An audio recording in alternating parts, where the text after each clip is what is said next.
Багуань. Тоже парный упор. Просто сейчас самые азы проходим, потом пойдем по усложнению. Багуань. Значит, идея та же. Теперь обратите внимание на то, что ань дает больше. Впереди стоящая нога. Вот осаживание идет в сторону впереди стоящей ноги. Это больше ань, придавливание. Это когда рука, которая на локте, идет в перекрест с этой ногой. Классический ань — это когда левая в полноте, левая нога в полноте, правая рука в полноте. И наоборот. Вот он.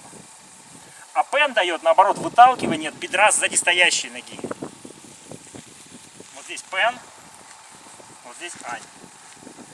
Опять же, можно поиграться, поварьировать. Чего-то больше, чего-то меньше. Стали, выстроили структуру и начинаем мягенько друг друга выталкивать. Прошу. Повторите ногами. Передняя нога больше дает ань. Сзади стоящая больше, да, как бы вперед сгибается. Просто сгибается без закручивания. Ну как, да? она сгибается со всей структуры вниз, как бы стекает. Что такое ань по большому счету? Это движение стекания всего тела, которое обнаруживается в руках и одновременно отталкивает от себя за счет наполнения в пояснице. То есть если я просто пойду вниз, да, я на нем повисну, а я иду вниз и одновременно вперед. Получается общий вектор вот такой. Что происходит с ногой в этот момент? Она точно так же стекает вниз и чуть-чуть вперед. Вот нучана, как любят китайцы говорить по этому поводу. Здесь та же самая история. На локте рука. Она не просто здесь лежит, она придавливает вниз и чуть-чуть вперед. Вниз, вперед. Расклиниваем впереди стоящую руку.